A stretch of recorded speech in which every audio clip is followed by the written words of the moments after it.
अंतरिम बजट 2024-25 1 फरवरी 2024।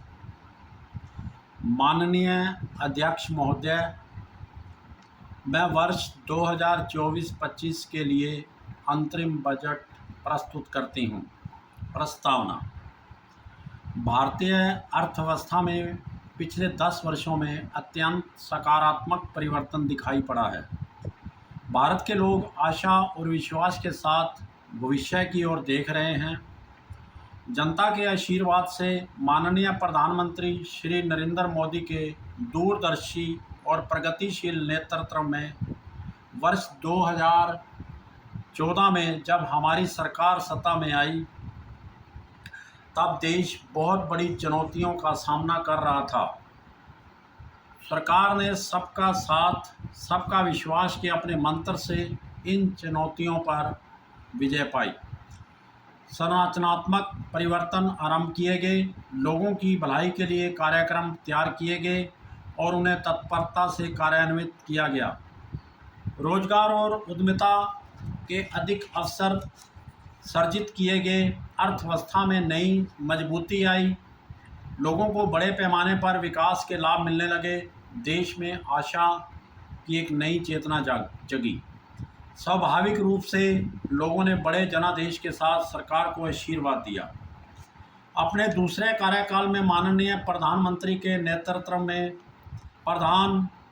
हमारी सरकार ने सभी लोगों और सभी क्षेत्रों का सर्वांगीण विकास करके देश को एक संपन्न राष्ट्र बनाने के अपने दायित्वों को पुरजोर तरीके से पूरा किया। हमारी सरकार ने अपने मंत्र सबका साथ, सबका विकास और सबका विश्वास पर काम करके इसे और सशक्त बनाया। हमारे विकास के दर्शन में समावेशिता के सभी तत्व शामिल हैं, जैसे कि समाज के सभी वर्गों को शामिल करके सामाजिक समावेशिता और देश के सभी क्षेत्रों के विकास के माध्यम से भौगोलिक समावेशिता। सबका प्रयास के समग्र राष्ट्रीय दृष्टिकोण के साथ देश ने सदी की सबसे बड़ी महामारी की चुनौती का सामना किया। आत्मनिर्भर भारत की दिशा में बड़ा कदम उठाया, 5 प्रण के प्रति प्रतिबद्धता दिखाई और अमृतकाल की ठोस नींव रखी।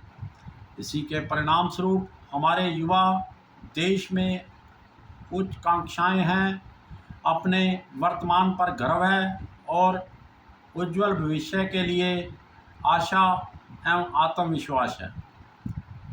हम आशा करते हैं कि असाधारण उपलब्धियों के लिए हमारी सरकार को फिर से भारी जनादेश के माध्यम से लोगों का आशीर्वाद मिलेगा।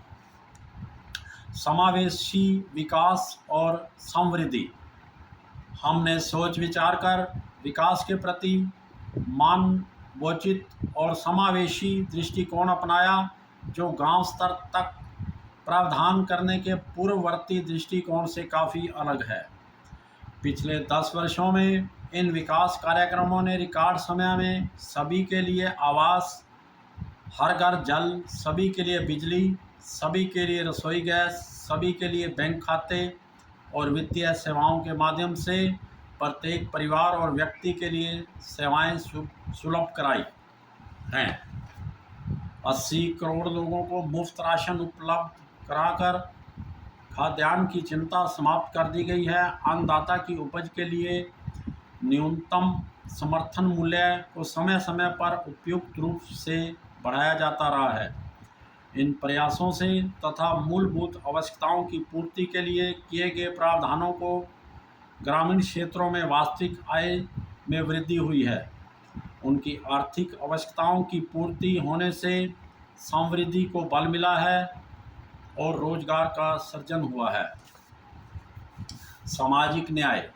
हमारी सरकार सर्वांगीण, सर्वस्पर्शी और सर्वसमावेशी विकास के दृष्टिकोण से कार्य कर रही है। इसमें सभी जातियों और सभी स्तरों के लोग शामिल हैं। हम 2047 तक भारत को विकसित भारत बनाने के लिए कार्य कर रहे हैं। इस लक्ष्य को प्राप्त करने के लिए हमें लोगों की क्षमता में वृद्धि करनी होगी और उन्हें सशक्त बनाना होगा। पहले सामाजिक न्याय मुख्यतया एक राजनैतिक नारा था।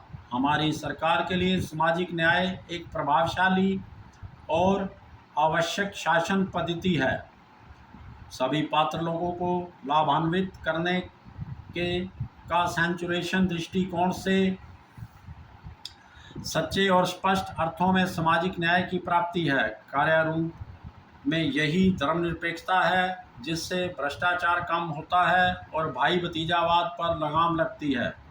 इसमें पारदर्शिता और आश्वासन है कि लाभ सभी पात्र लोगों तक पहुंच रहे हैं। संसाधनों का वितरण निष्पक्ष रूप से किया जा रहा है। किसी भी व्यक्ति की सामाजिक हैसियत कुछ भी हो, उसकी अवसरों तक पहुंच हो रही है। हम उन प्रणालीगत असमानताओं का निराकरण कर रहे हैं जिसने हमारे समाज को जकड़ रखा था। हम परिव्यय पर ध्यान केंद्रित न करके परिणामों पर जोर देते हैं ताकि सामाजिक और आर्थिक बदलाव हासिल किए जा सकें। जैसा कि हमारे प्रधानमंत्री का दृढ़ विश्वास है, हमें 4 प्रमुख जातियों पर ध्यान केंद्रित करने की आवश्यकता है। ये जातियां हैं गरीब, महिलाएं, युवा और अन्नदाता। उनकी आवश्यकताएं, उनकी आकांक्षाएं और उनका कल्याण हमारी सर्वोच्च प्राथमिकता है। देश की प्रगति होती है जब वह प्रगति करते हैं। इन चारों जातियों को अपने जीवन को बेहतर बनाने के प्रयास में सरकारी सहायता की आवश्यकता है और उन्हें सरकारी सहायता मिल भी रही है। उनके सशक्तिकरण से और उनके कल्याण से देश आगे बढ़ेगा। गरीब कल्याण, देश का कल्याण। हम निर्धन लोगों के सशक्तिकरण में विश्वास रखते हैं। हकदारियां देकर गरीबी से निपटने के पहले के तरीके से मामूली नतीजे मिले थे। जब गरीब विकास प्रक्रिया में सशक्त भागीदार बन जाते हैं तो उन्हें सहायता देने की सरकार की समर्थता भी कई गुना बढ़ जाती है। सबका साथ मंत्र से सरकार ने इन 10 वर्षों में 25 करोड़ लोगों को बहुआयामी गरीबी से छुटकारा दिलाया है।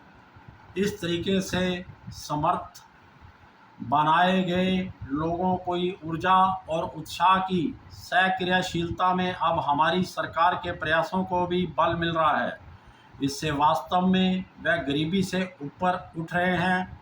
सरकार द्वारा पीएम जनधन खातों के माध्यम से 34 लाख करोड़ रुपए का प्रत्यक्ष लाभ अंतरण करने से सरकार को 2.7 लाख करोड़ रुपए की बचत हुई है। ये पूर्व में व्याप्त धन रिसाव को रोककर हासिल किया गया है। इस बचत से गरीब कल्याण के लिए और अधिक निधियां प्रदान करने में मदद मिली है। पीएम स्वनिधि से 78 लाख स्ट्रीट वेंडरों को ऋण सहायता प्रदान की गई है। इनमें से 2.3 लाख स्ट्रीट वेंडरों ने तीसरी बार ऋण प्राप्त किया है।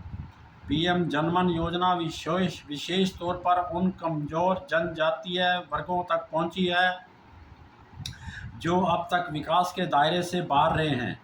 पीएम विश्वकर्मा योजना से 18 कारोबारों में लगे कारीगरों और शिल्पकारों को हर तरह की सहायता मिलती है।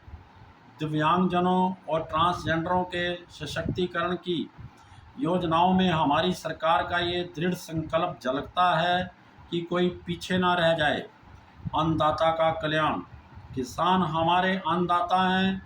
पीएम किसान सम्मान योजना के अंतर्गत हर वर्ष सीमांत और छोटे किसानों सहित 11.8 करोड़ किसानों को प्रत्यक्ष वित्तीय सहायता प्रदान की जाती है। पीएम फसल बीमा योजना के अंतर्गत 4 करोड़ किसानों को फसल बीमा प्रदान किया गया है। अनेक दूसरे कार्यक्रमों के अलावा इन उपायों से अन्नदाता को देश और पूरी दुनिया के लिए अन्न पैदा करने में सहायता दी जा रही है। इलेक्ट्रॉनिक नेशनल एग्रीकल्चर मार्केट ने 1361 मंडियों को एकीकृत कर दिया है और इसमें 3 लाख करोड़ रुपए मूल्य का कारोबार हो रहा है और 1.8 करोड़ किसानों को सेवाएं मिल रही हैं। कृषि क्षेत्र समावेशी, संतुलित, उच्चतर समृद्धि और उत्पादकता की ओर अग्रसर है। इन्हें कृषक केंद्रित नीतियां बना लाकर किसानों को उनके आय अर्जन में सहायता देकर, कीमत और बीमा के माध्यम से, जोखिम कवरेज देकर, स्टार्टअप के माध्यम से, प्रौद्योगिकी और नवाचारों को बढ़ावा देकर सुगम किया गया है। अमृत पीढ़ी युवाओं का सशक्तिकरण। हमारी समृद्ध युवाओं को प्राप्त रूप से साधन संपन्न करने और सशक्त बनाने पर निर्भर करती हैं। राष्ट्रीय शिक्षा नीति 2020 से परिवर्तनकारी सुधार लाए जा रहे हैं। उदयमान भारत के लिए पीएम स्कूल, पीएम श्री में गुणवत्तापूर्ण पढ़ाई हो रही है और बच्चों का समग्र और चौमुखी विकास किया जा रहा है। स्किल इंडिया मिशन के अंतर्गत 1.4 करोड़ युवाओं को प्रशिक्षित किया गया है। 54 लाख युवाओं को कौशल उन्नयन किया गया है तथा उन्हें दूसरे हुनर में कुशल बनाया गया है और 3000 नई ITI स्थापित की गई हैं। उच्चतर शिक्षा के लिए बड़ी संख्या में नए संस्थानों के अंतर्गत 7 IIT, 17 IIIT, 7 IIM, 15 एम्स और 390 विश्वविद्यालय स्थापित किए गए हैं। पीएम मुद्रा योजना के अंतर्गत हमारे युवाओं को उद्यमिता से जुड़ी आकांक्षाओं को पूरा करने के लिए 22.5 लाख करोड़ रुपए मूल्य के कुल 43 करोड़ ऋण मंजूर किए गए हैं। इसके अलावा निधियों की निधि, स्टार्टअप इंडिया और स्टार्टअप क्रेडिट गारंटी जैसी योजनाओं से भी हमारे युवा वर्ग को सहायता प्रदान की जा रही है। वे भी रोजगारदाता बन रहे हैं। हमारा देश खेलों में हमारे युवाओं द्वारा हासिल उपलब्धियों से गौरवान्वित हो रहा है, उसको मान हो रहा है। हमारे देश को वर्ष 2023 में हमारे खिलाड़ियों ने एशियाई खेलों और एशियाई पैरा खेलों में अब तक की सबसे अधिक संख्या में पदक जीते हैं, जो बढ़े हुए आत्मविश्वास को दर्शाता है। शतरंज विभूति और हमारे नंबर 1 रैंक के खिलाड़ी प्रज्ञानंद ने 2023 में वर्तमान शतरंज वर्ल्ड चैंपियन मैग्नस कार्लस को कड़ी टक्कर दी।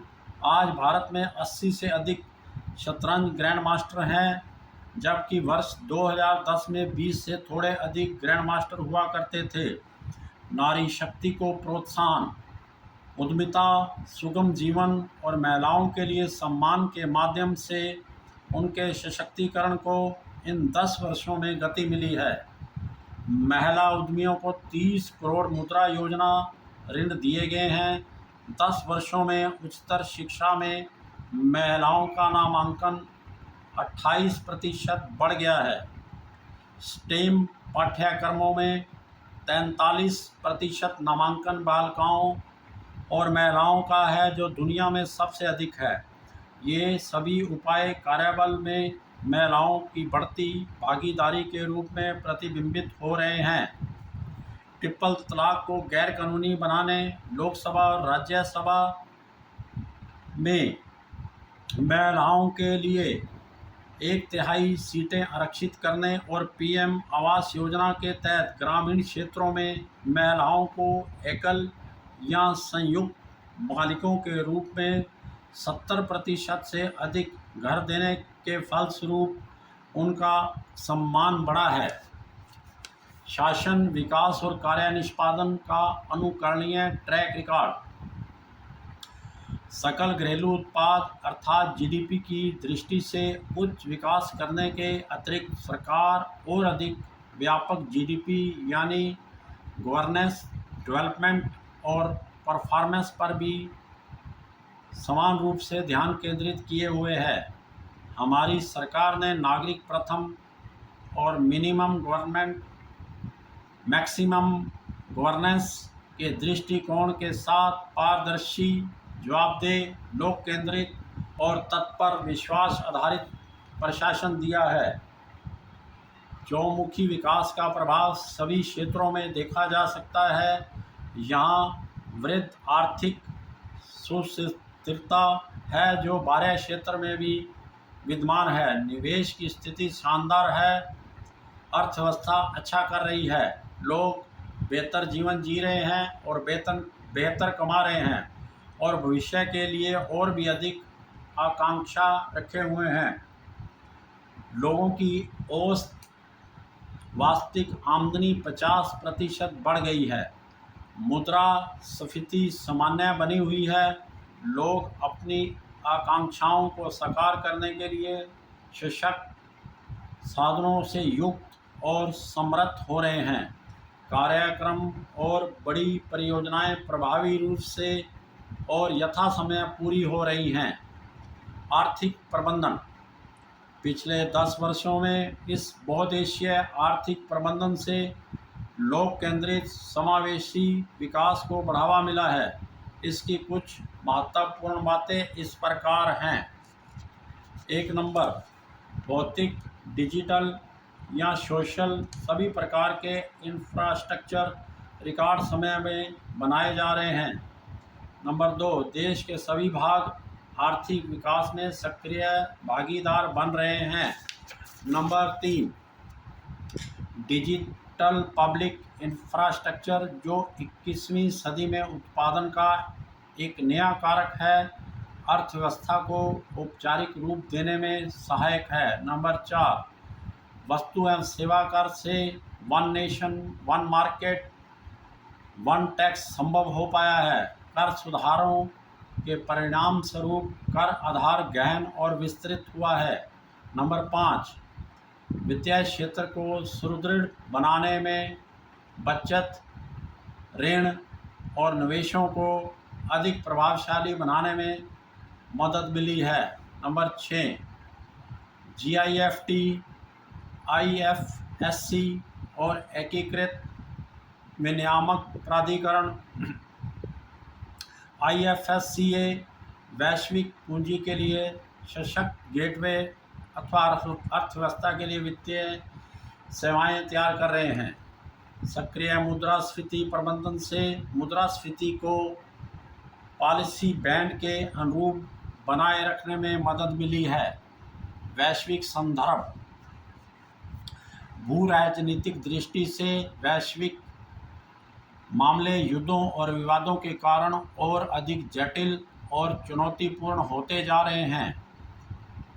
वैश्वीकरण उद्योग अपने यहाँ लगाने, मित्र देशों के यहाँ लगाने, आपूर्ति श्रृंखलाओं के अस्त व्यस्त होने और बिखरने और महत्वपूर्ण खनिजों और प्रौद्योगिकियों के लिए प्रतिस्पर्धा होने से पुनर्निर्मित हो रहा है।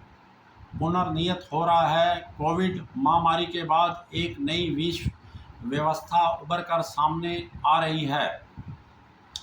भारत ने दुनिया के लिए अत्यंत मुश्किल समय के दौरान G20 की अध्यक्षता ग्रहण की। वैश्विक अर्थव्यवस्था, उच्च मुद्रास्फीति, उच्च ब्याज दरें, निम्न विकास, अत्यधिक लोक ऋण, निम्न व्यापारिक विकास और जलवायु संबंधी चुनौतियों से जूझ रही थी। महामारी ने दुनिया के लिए खाने पीने, उर्वरक, ईंधन और वित्तीय साधनों का संकट उत्पन्न कर दिया था, जबकि भारत अपनी राह बनाने में सफल रहा। देश ने आगे बढ़ने का रास्ता सुझाया और उन वैश्विक समस्याओं के समाधानों के लिए सहमति बनाई। हाल ही में घोषित भारत मध्य पूर्व यूरोप आर्थिक कॉरिडोर भारत और अन्य देशों के लिए भी एक रणनीतिक और आर्थिक परिवर्तनकारी पहल है। माननीय प्रधानमंत्री के शब्दों में, India middle east Europe economic corridor आने वाले सैकड़ों वर्षों तक विश्व व्यापार का आधार बनने जा रहा है और इतिहास इस बात को हमेशा याद रखेगा। कि इस कॉरिडोर का सूत्रपात भारत की धरती पर हुआ था। विकसित भारत की परिकल्पना विकसित भारत की हमारी परिकल्पना उस समृद्ध भारत की है जो आधुनिक अवसंरचना के साथ प्रकृति के साथ तालमेल रखते हुए सभी नागरिकों और सभी क्षेत्रों को अपना सामर्थ्य हासिल करने के अवसर दे रहा है।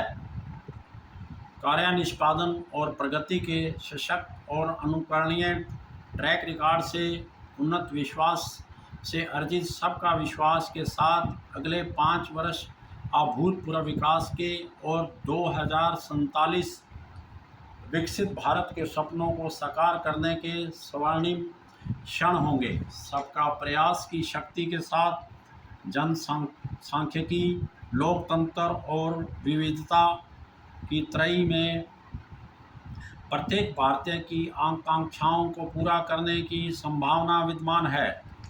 जैसा कि माननीय प्रधानमंत्री ने स्वतंत्रता दिवस पर राष्ट्र के नाम अपने संबोधन में कहा है, मैं मेरे देश के नौजवानों को कहना चाहता हूं कि अवसरों की कमी नहीं है।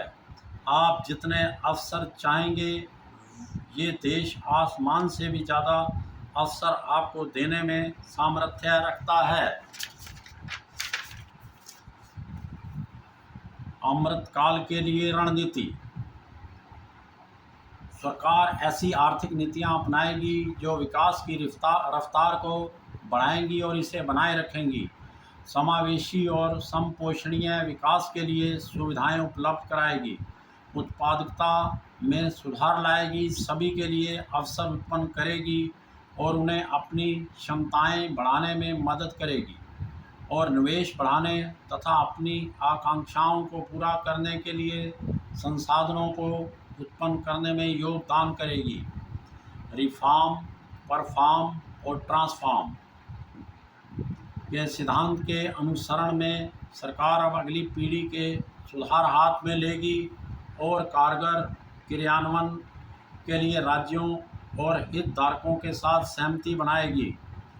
सूक्ष्म, लघु और मध्यम उद्यमों के लिए समय पर और पर्याप्त वित्तीय साधनों, सुसंगत प्रौद्योगिकियों और उपयुक्त प्रशिक्षण की व्यवस्था सुनिश्चित करना हमारी सरकार की एक महत्वपूर्ण नीतिगत प्राथमिकता है, ताकि उनका विकास हो सके और वे वैश्विक स्तर पर भी प्रतिस्पर्धा कर सकें। विनियामकीय परिवेश को उनके विकास के अनुरूप बनाना इस नीति का एक महत्वपूर्ण घटक होगा। हमारी सरकार पंचामृत लक्ष्यों के अनुरूप सतत रूप से उच्च और अधिक संसाधन कुशल आर्थिक विकास बनाए रखने के लिए काम करेगी। इससे उपलब्धता, सुगमता और वहनीयता के संदर्भ में ऊर्जा सुरक्षा सुनिश्चित करने की दिशा में काम होगा। हमारी सरकार निवेश जरूरतों को पूरा करने के लिए आकार, क्षमता, कौशल और विनियामकीय संरचना की दृष्टि से वित्तीय क्षेत्र को तैयार करेगी। आकांक्षी जिला कार्यक्रम। सरकार प्रचुर आर्थिक अवसर उपलब्ध कराने सहित आकांक्षी जिलों और ब्लॉकों के त्वरित विकास में राज्यों को सहायता देने के लिए तत्पर है। पूर्वी क्षेत्र का विकास। हमारी सरकार इस बात पर पूरा ध्यान देगी कि पूर्वी क्षेत्र और वहां रहने वाले लोग भारत के विकास के सशक्त संवाहक बने। प्रधानमंत्री आवास योजना ग्रामीण। कोविड के कारण उत्पन्न चुनौतियों के बावजूद प्रधानमंत्री आवास योजना ग्रामीण का कार्यान्वयन जारी रहा और हम 3 करोड़ मकानों का लक्ष्य प्राप्त करने के नज़दीक हैं। परिवारों की संख्या में वृद्धि होने से उत्पन्न हुई आवश्यकता को पूरा करने के लिए अगले 5 वर्षों में 2 करोड़ अतिरिक्त मकानों का निर्माण कार्य शुरू किया जाएगा। छत पर सौर प्रणाली लगाना और मुफ्त बिजली। छत पर सौर प्रणाली लगाने से 1 करोड़ परिवार प्रत्येक महीने 300 यूनिट तक निःशुल्क बिजली प्राप्त कर सकेंगे। ये योजना अयोध्या में राम मंदिर में प्राण प्रतिष्ठा के ऐतिहासिक दिन माननीय प्रधानमंत्री के संकल्प के अनुसरण में लाई गई है। इससे अपेक्षित लाभ इस प्रकार हैं: निःशुल्क सौर बिजली और अधिशेष बिजली वितरण कंपनियों को बेचने से परिवारों को हर वर्ष 15,000 से 18,000 रुपये की बचत। इलेक्ट्रिक वाहनों की चार्जिंग, आपूर्ति और इंस्टॉलेशन के लिए बड़ी संख्या में वेंडरों को उद्यमशीलता का अवसर। विनिर्माण, इंस्टॉलेशन और रखरखाव में तकनीकी कौशल रखने वाले युवाओं के लिए रोजगार के अवसर। मध्यम वर्ग के लिए आवास। हमारी सरकार किराए के मकानों या झुग्गी झोपड़ी या चाल और अनधिकृत कॉलोनियों में रहने वाले मध्यम वर्ग के पात्र लोगों को अपने समय के मकान खरीदने या बनाने में सहायता करने के लिए योजना शुरू करेगी। चिकित्सा महाविद्यालय। योग्य डॉक्टर बनना कई युवाओं की महत्वाकांक्षा होती है। उनका उद्देश्य बेहतर स्वास्थ्य देखरेख सेवाओं के माध्यम से हमारे लोगों की सेवा करना है। हमारी सरकार की ये योजना है कि विभिन्न विभागों के तहत मौजूदा अस्पताल अवसंरचना का उपयोग करके और अधिक चिकित्सा महाविद्यालय मेडिकल कॉलेज स्थापित किए जाएं। इस उद्देश्य से मामलों की जांच करने और संगत सिफारिशें करने के लिए समिति गठित की जाएगी। सर्वाइकल कैंसर टीकाकरण। हमारी सरकार सर्वाइकल कैंसर के निवारण के लिए 9 से 14 वर्ष की आयु की बालिकाओं के टीकाकरण को प्रोत्साहित करेगी। माताओं एवं बच्चों की स्वास्थ्य देखरेख, मातृ एवं शिशु देखरेख की विभिन्न योजनाओं के कार्यान्वयन में तालमेल के लिए इन्हें एक व्यापक कार्यक्रम के अंतर्गत लाया जाएगा। बेहतर पोषण उपलब्ध कराकर प्रारंभिक बाल्यावस्था देखरेख और विकास के लिए सक्षम आंगनवाड़ी और पोषण 2 के अंतर्गत आंगनवाड़ी केंद्रों के उन्नयन में तेजी लाई जाएगी।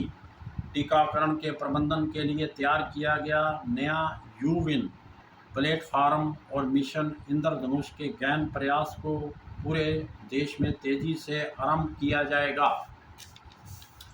आयुष्मान भारत।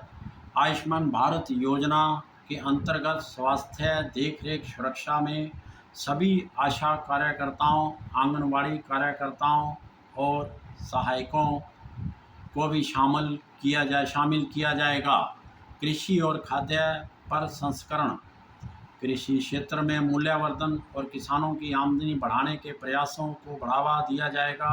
प्रधानमंत्री किसान संपदा योजना से 38 लाख किसान लाभान्वित हुए हैं और रोजगार के 10 लाख अवसरों का सृजन हुआ है। प्रधानमंत्री सूक्ष्म खाद्य प्रसंस्करण उद्यम के औपचारीकरण योजना से 2.4 लाख सहायता समूहों और 60,000 व्यक्तियों को ऋण सुविधा प्राप्त करने में सहायता मिली है। फसल कटाई के बाद होने वाले हानि को कम करने और उत्पादकता एवं आमदनी बढ़ाने के प्रयासों में अन्य योजनाओं से मदद मिल रही है। इस क्षेत्र का तीव्र विकास सुनिश्चित करने के लिए हमारी सरकार उपज एकत्रीकरण, आधुनिक भंडारण, दक्षतापूर्ण आपूर्ति श्रृंखलाओं, प्राथमिक और माध्यमिक प्रसंस्करण तथा विपणन एवं ब्रांड तैयार करने सहित फसल कटाई के उपरांत चलाए जाने वाले कार्यकलापों में निजी और सार्वजनिक निवेश को बढ़ावा देगी।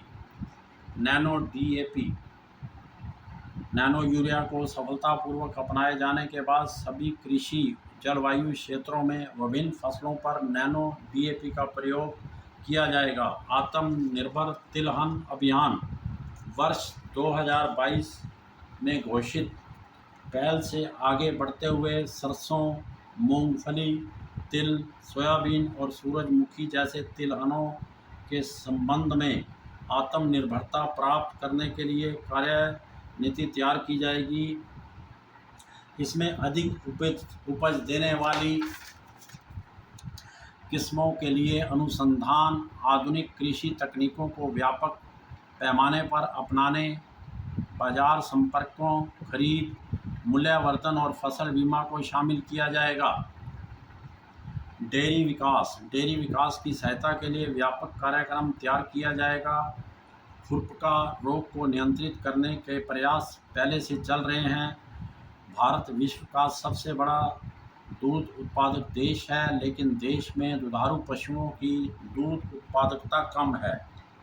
ये कार्यक्रम राष्ट्रीय गोकुल मिशन, राष्ट्रीय पशुधन मिशन और डेयरी प्रसंस्करण एवं पशुपालन के लिए अवसंरचना विकास निधि जैसी मौजूदा योजनाओं की सफलता पर आधारित होगा। मत्स्य संपदा हमारी सरकार ही थी जिसने मछुआरों की सहायता करने के महत्व को समझते हुए अलग मत्स्य पालन विभाग की स्थापना की। इसके परिणाम स्वरूप इनलैंड और जल कृषि उत्पादन 2 गुना हो गया है। वर्ष 2013-14 में सी फूड का निर्यात भी 2 गुना हो गया है। प्रधानमंत्री मत्स्य संपदा योजना के कार्यान्वयन को बढ़ावा दिया जाएगा, जिसके उद्देश्य इस प्रकार होंगे। 1 नंबर, जल कृषि उत्पादकता को प्रति हेक्टेयर मौजूदा 3 टन से बढ़ाकर 5 टन करना। नंबर 2, निर्यात को 2 गुना बढ़ाकर रुपये 1 लाख करोड़ तक पहुंचाना। और 3, निकट भविष्य में रोजगार के 55 लाख अवसरों का सृजन करना। 5, एकीकृत एक्वा पार्कों की स्थापना की जाएगी। लखपति दीदी 9 करोड़ महिलाओं के 83 लाख स्वयं सहायता समूह सशक्तिकरण और आत्मनिर्भरता से ग्रामीण सामाजिक आर्थिक परिदृश्य में बदलाव ला रहे हैं। इनकी सफलता से अब तक लगभग 1 करोड़ महिलाएं लखपति दीदी बन चुकी हैं। वे अन्य महिलाओं के लिए प्रेरणा बन गई हैं। उन्हें सम्मानित करके उनकी उपलब्धियों को मान्यता प्रदान की जाएगी। इस सफलता से उत्साहित होकर लखपति दीदी का लक्ष्य 2 करोड़ से बढ़ाकर 3 करोड़ करने का निर्णय लिया गया है। प्रौद्योगिकी में बदलाव, नए युग की प्रौद्योगिकियों और डाटा लोगों के जीवन और व्यापार में बदलाव ला रहे हैं। इन प्रौद्योगिकियों से नए आर्थिक अवसर भी संभव हो रहे हैं और सामाजिक संरचना के आखिरी पायदान पर मौजूद लोगों सहित सभी लोगों को किफ़ायती दर पर उच्च गुणवत्तापूर्ण सेवाएं मिल रही हैं। वैश्विक स्तर पर भारत के लिए अवसरों का विस्तार हो रहा है। भारत अपने लोगों की नई पहलों और उद्यमशीलता के माध्यम से समाधान दर्शा रहा है। आर्थिक उन्नति, रोजगार और विकास को बढ़ावा देने के लिए अनुसंधान और नई पहल। प्रधानमंत्री शास्त्री जी ने जय जवान जय किसान का नारा दिया था। प्रधानमंत्री वाजपेयी जी ने उसे जय जवान जय किसान जय विज्ञान बना दिया। प्रधानमंत्री मोदी जी ने इस नारे का और विस्तार करते हुए इसे जय जवान जय किसान जय विज्ञान और जय अनुसंधान बना दिया है, क्योंकि नई पहल ही विकास का आधार है। प्रौद्योगिकियों को अपनाने वाले हमारे युवाओं के लिए ये एक स्वर्णिम काल होगा। 50 वर्षीय ब्याज मुक्त ऋण के माध्यम से 1 लाख करोड़ रुपए का कॉर्पस स्थापित किया जाएगा। इस कॉर्पस से दीर्घकालिक वित्त पोषण या पुनः वित्त पोषण कम या शून्य ब्याज दरों पर उपलब्ध कराए जाएंगे। इस कॉर्पस से निजी क्षेत्र अधिकांश नए उभरते क्षेत्रों में अनुसंधान और नई पहल को उल्लेखनीय रूप से बढ़ावा देने के लिए प्रोत्साहित होगा। हमें ऐसे कार्यक्रम बनाने होंगे जो युवा शक्ति और प्रौद्योगिकी को जोड़े, रक्षा परियोजनाओं के लिए गहन प्रौद्योगिकियों को मजबूत बनाने और आत्मनिर्भरता में तेजी लाने के लिए नई योजना शुरू की जाएगी। अवसंरचना विकास पिछले 4 वर्षों में पूंजीगत व्यय के परिव्यय में 3 गुना बढ़ोतरी किए जाने के परिणामस्वरूप आर्थिक विकास और रोजगार सृजन में हुई कई गुना वृद्धि को आगे बढ़ाते हुए अगले वर्ष के लिए परिव्यय को 11.1% बढ़ाकर 11,11,111 करोड़ रुपए किया जा रहा है। ये सकल घरेलू उत्पाद जीडीपी का 3.4% होगा। रेल 3 प्रमुख आर्थिक रेल गलियारा कार्यक्रम क्रियान्वित किए जाएंगे जो इस प्रकार हैं: ऊर्जा, खनिज एवं सीमेंट गलियारा, पतन संपर्कता गलियारा और अधिक यातायात वाले गलियारा। बहुविध मॉडलों वाली संपर्कता कनेक्टिविटी को संभव बनाने के लिए प्रधानमंत्री गति शक्ति के अंतर्गत इन परियोजनाओं की पहचान की गई है। इनसे रसद व्यवस्था संबंधी कार्यकुशलता बढ़ेगी और लागत में कमी आएगी। इसके परिणामस्वरूप अधिक यातायात वाले गलियारों में भीड़ कम होने से यात्री ट्रेनों के परिचालन में सुधार लाने में भी मदद मिलेगी और यात्री सुरक्षा एवं यात्रा की रफ्तार बढ़ेगी।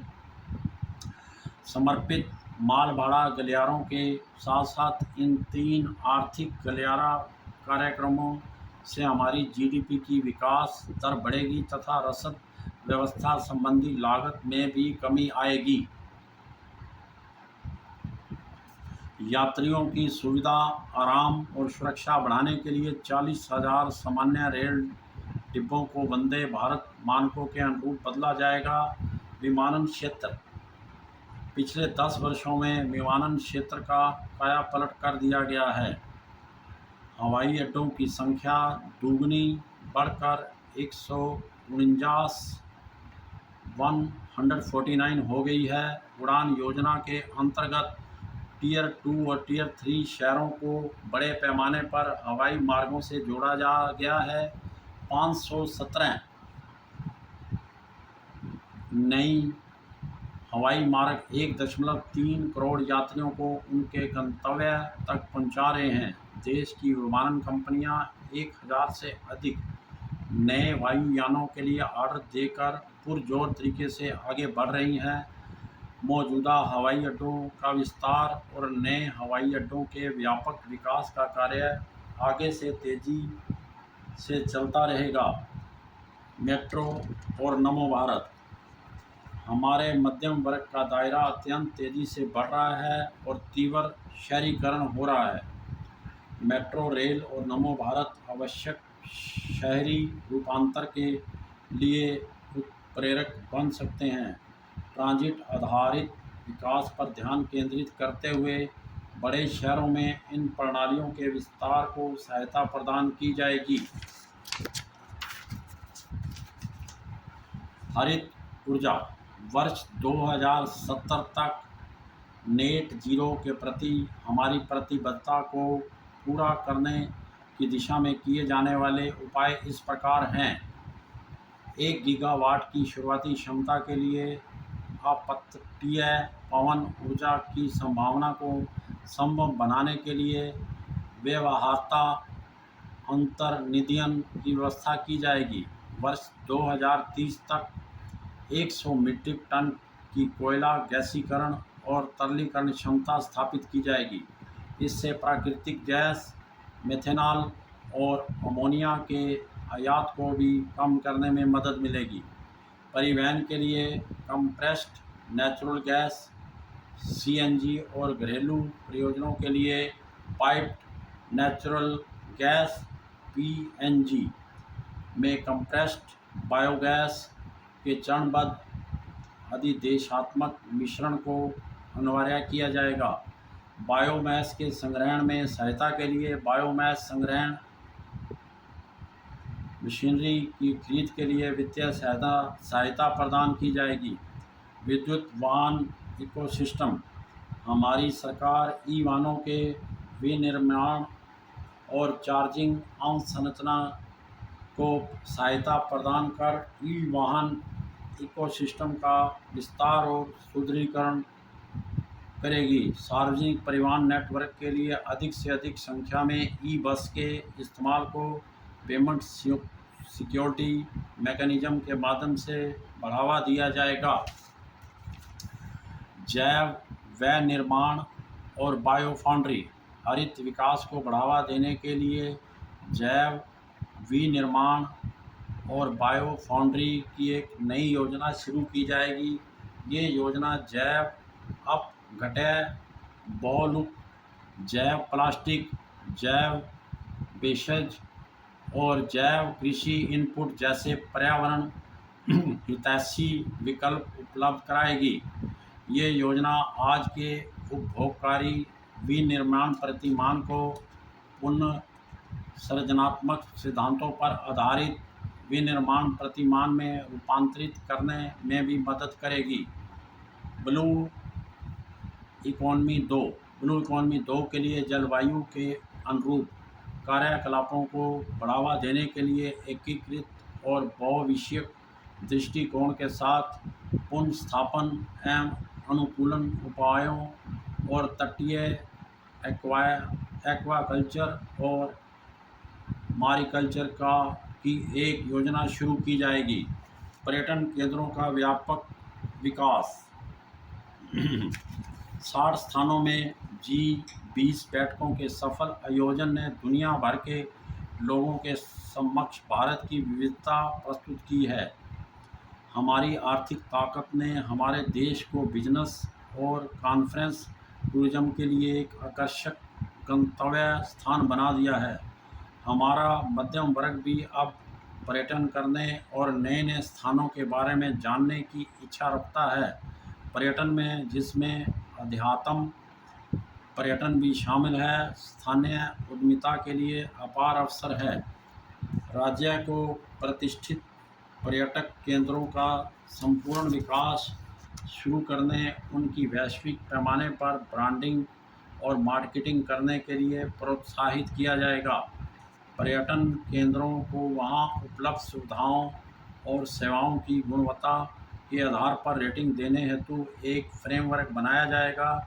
ऐसे कार्यकलापों का वित्त पोषण करने के लिए राज्यों को मैचिंग आधार पर ब्याज मुक्त दीर्घावधि ऋण दिया जाएगा। घरेलू पर्यटन के प्रति लोगों के बढ़ते उत्साह पर खरा उतरने के लिए लक्षद्वीप सहित हमारे द्वीप समूह में पतन संपर्क पर्यटन अवसंरचना और सुख सुविधाओं हेतु परियोजनाएं शुरू की जाएंगी। इससे रोजगार सृजन में भी मदद मिलेगी। निवेश का संवर्धन 2014-23 के दौरान एफडीआई अंतर्प्रवाह 596 बिलियन अमेरिकी डॉलर रहा था, जो इसे एफडीआई का स्वर्णिम युग बनाता है, जो कि 2005 से 14 के दौरान हुए एफडीआई अंतर्प्रवाह से 2 गुना है। साधारणीय विदेशी निवेश को प्रोत्साहित करने के लिए हम अपने विदेशी साझेदारों के साथ प्रथम विकसित भारत की भावना से द्विपक्षीय निवेश संधियों पर वार्ता कर रहे हैं। विकसित भारत के लिए राज्यों में सुधार। विकसित भारत के सपने को साकार करने के लिए राज्यों में समृद्धि और विकास के अनेक समर्थकारी सुधार किए जाने की जरूरत है। इस वर्ष 50 वर्ष के ब्याज मुक्त ऋण के रूप में 75,000 करोड़ रुपए का प्रावधान करने का प्रस्ताव किया गया है ताकि राज्य सरकारों के उन सोपानित सुधारों को मदद पहुंचाई जा सके। समाज से जुड़े बदलाव। सरकार तीव्र जनसंख्या वृद्धि और जनांकीकी परिवर्तनों से उत्पन्न चुनौतियों पर व्यापक रूप से विचार करने हेतु एक उच्चाधिकार प्राप्त समिति का गठन करेगी। इस समिति को विकसित भारत के लक्ष्य के सापेक्ष इन चुनौतियों का संपूर्ण रूप से निराकरण करने के लिए सिफारिशें करने का अधिदेश दिया जाएगा। कर्तव्य काल के रूप में अमृतकाल। हमारी सरकार उच्च समृद्धि के साथ अर्थव्यवस्था को सशक्त बनाने और इसका विस्तार करने और लोगों की आकांक्षाओं पूरी करने के लिए उपयुक्त परिस्थितियां तैयार करने हेतु प्रतिबद्ध है। माननीय प्रधानमंत्री ने हमारे गणतंत्र के 75वें वर्ष में राष्ट्र के नाम अपने स्वतंत्रता दिवस संबोधन में कहा था, हम नई आकांक्षाओं, नई चेतनाओं और नए दृढ़ संकल्प के साथ राष्ट्र के विकास के प्रति समय को समर्पित करें, क्योंकि हमारा देश अनंत संभावनाएं और अवसर प्रदान कर रहा है। ये हमारा कर्तव्य काल है।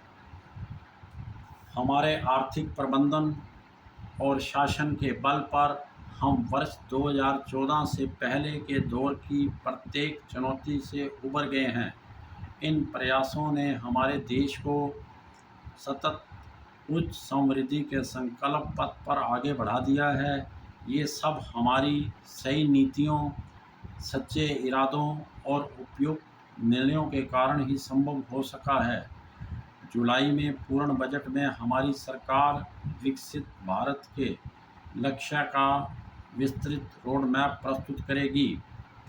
संशोधित अनुमान 2023-24 उधार को छोड़कर कुल प्राप्तियों का संशोधित अनुमान 27.56 लाख करोड़ रुपए है, जिसमें से कर प्राप्ति 23.24 लाख करोड़ रुपए है। कुल व्यय का संशोधित अनुमान 44.90 लाख करोड़ रुपए है। 30.3 लाख करोड़ की राजस्व प्राप्ति बजट अनुमान से अधिक रहने की आशा है, जो अर्थव्यवस्था में मजबूत विकास दर और इसके औपचारीकरण को दर्शाता है। राजकोषीय घाटे का संशोधित अनुमान जीडीपी का 5.8% है, जो अंकित विकास अनुमानों में कमी के बावजूद बजट अनुमान की तुलना में बेहतर है।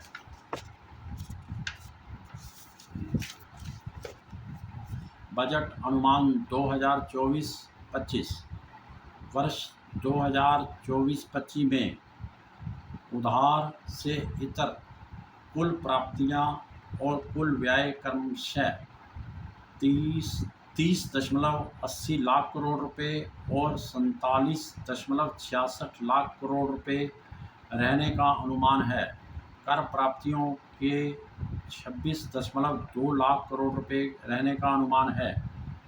राज्यों के पूंजीगत व्यय के लिए 50 वर्षीय ब्याज मुक्त ऋण योजना कुल 1.3 लाख करोड़ के परिव्यय के साथ इस वर्ष भी जारी रखी जाएगी। जैसा कि मेरे 2021-22 के बजट भाषण में घोषणा की गई थी, हम वर्ष 2025-26 तक राजकोषीय घाटे को 4.5% से नीचे लाने के लिए राजकोषीय सुदृढ़ीकरण के मार्ग पर निरंतर आगे बढ़ रहे हैं। इस मार्ग पर चलते हुए वर्ष 2024-25 में राजकोषीय घाटा जीडीपी के 5.1% रहने का अनुमान है। 2024-25 के दौरान दिनांकित प्रतिभूतियों में सकल और निवल बाजार उधारियां क्रमशः 13 लाख करोड़ रुपए और 11.75 लाख करोड़ रुपए रहने का अनुमान लगाया गया है। ये दोनों उधारियां वर्ष 2023-24 के उधारों से कम रहेंगी। अब जबकि बड़े पैमाने पर निजी निवेश हो रहा है, केंद्र सरकार द्वारा कम उधार लेने से निजी क्षेत्र के लिए और अधिक मात्रा में ऋण उपलब्ध होगा। लेखा अनुदान में वित्त वर्ष 2024-25 के एक भाग के लिए विनियोग विधेयक के माध्यम से लेखा अनुदान हेतु संसद से अनुमोदन प्राप्त करना चाहूँगी। अब मैं भाग 6 की ओर बढ़ती हूँ। भाग 6। माननीय अध्यक्ष महोदय, प्रत्यक्ष कर।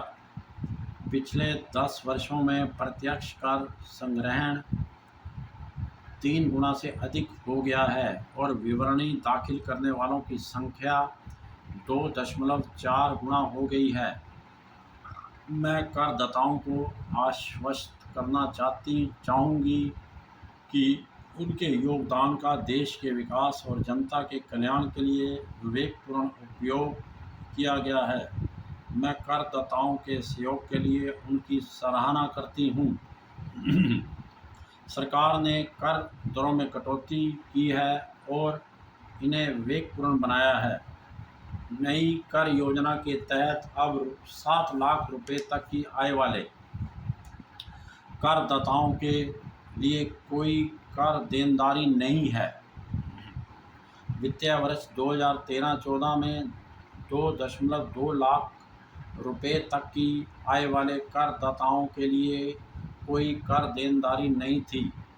खुदरा व्यापार के लिए प्रिजम्पटिव कराधान की सीमा 2 करोड़ रुपए से बढ़ाकर 3 करोड़ रुपए की गई। इस प्रकार प्रिजम्पटिव कराधान के पात्र व्यवसायियों के लिए सीमा रुपए 50 लाख से बढ़ाकर रुपए 75 लाख की गई।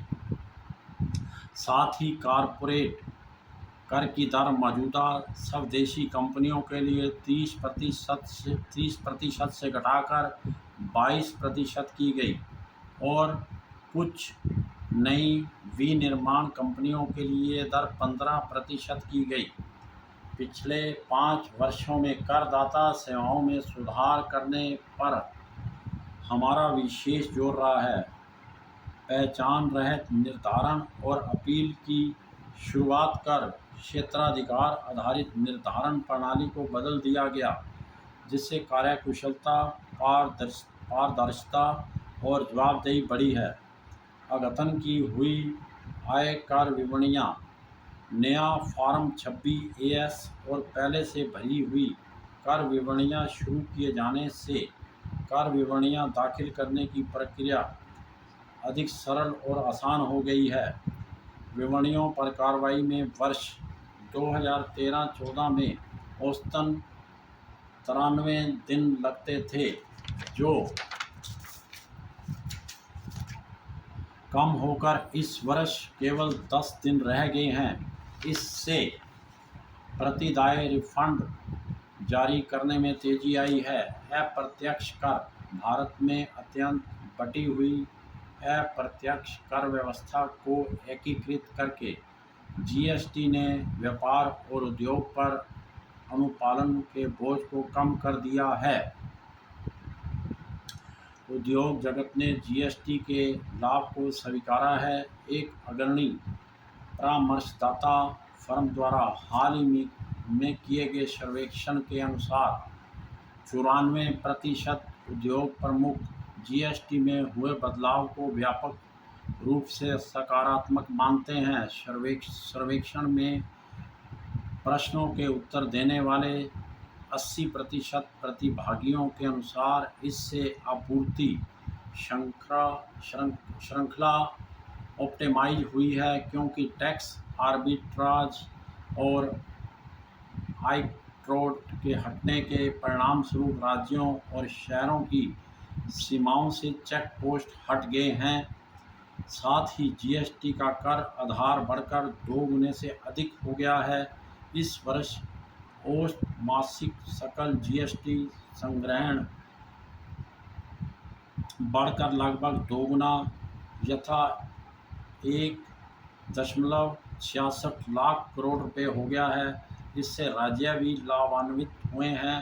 राज्यों को जारी किए गए कंपनसेशन सहित राज्यों को SGST राजस्व की बॉयंसी 2017-18 से 2022-23 तक जीएसटी के बाद वाली अवधि में 1.22 है।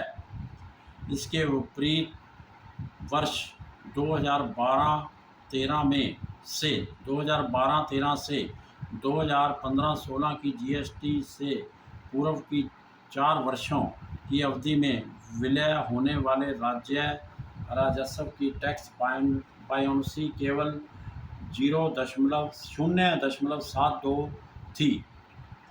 इसके सबसे बड़े लाभार्थी उपभोक्ता हैं, क्योंकि संभार तंत्र संबंधी लागतों और करों में कमी के परिणामस्वरूप अधिकांश वस्तुओं और सेवाओं की कीमतें कम हुई हैं। हमने अंतर्राष्ट्रीय व्यापार को सुविधाजनक बनाने के लिए सीमा शुल्क में अनेक उपाय किए हैं, जिनके परिणामस्वरूप वर्ष 2019 में जब पहली बार नेशनल टाइम रिलीज अध्ययन शुरू हुए, तब से 4 वर्षों की अवधि में इनलैंड कंटेनर डिपो में आयात निर्गम समयावधि 47% कम होकर 71 घंटे रह गई है। एयर कार्गो परिसरों में 28% कम होकर 44 घंटे तथा बंदरगाहों में 27% कम होकर 85 घंटे रह गई है। कर प्रस्तावों के संबंध में परंपरा के अनुरूप मैं कराधान के संबंध में किसी भी बदलाव का प्रस्ताव नहीं कर रही हूँ और प्रत्यक्ष कर तथा आयात शुल्कों सहित अप्रत्यक्ष करों के संबंध में कर दरें यथावत बनाए रखने का प्रस्ताव कर रही हूँ। तथापि स्टार्टअप और सॉवरेन संपदा या पेंशन फंड द्वारा किए गए निवेशों के लिए कुछ कर लाभ तथा कुछ आईएफएससी यूनिटों की कतिपय आय पर कर छूट की समय सीमा 31 मार्च 2024 को समाप्त हो रही है। कराधान में निरंतरता बनाए रखने के लिए मैं समय सीमा की इस तारीख को 31 मार्च 2025 तक बढ़ाने का प्रस्ताव करती हूँ। इसके अतिरिक्त जीवन की सुगमता और व्यापारिक सुगमता में सुधार करने की सरकार की परिकल्पना के अनुरूप मैं करदाता सेवाओं में सुधार हेतु एक घोषणा करना चाहती हूँ। बड़ी संख्या में कई छोटी गैर सत्यापित, गैर समायोजित या विवादित प्रत्यक्ष कर मांग बही खातों में लंबित हैं। इनमें से कई मांग तो वर्ष 1962 तक के भी पुराने समय से मौजूद हैं। इनके कारण ईमानदार करदाताओं को परेशानी होती है तथा बाद में वर्षों में रिफंड जारी करने की प्रक्रिया में भी बाधा आती है। मैं वित्तीय वर्ष 2009-10 तक की अवधि से संबंधित 25,000 रुपये तक तथा वित्तीय वर्ष 2010-11 से वर्ष 2014-15 से संबंधित 10,000 रुपये तक की ऐसी बकाया प्रत्यक्ष कर मांगों को वापस लेने का प्रस्ताव करती हूँ। इससे लगभग 1 करोड़ करदाताओं के लाभान्वित होने की अपेक्षा है। अर्थव्यवस्था तब और अब वर्ष 2014 में जब हमारी सरकार ने बागडोर संभाली थी, चरण दर चरण अर्थव्यवस्था को दुरुस्त करने और शासन प्रणाली को सही रास्ते पर लाने की जिम्मेदारी बहुत बड़ी थी।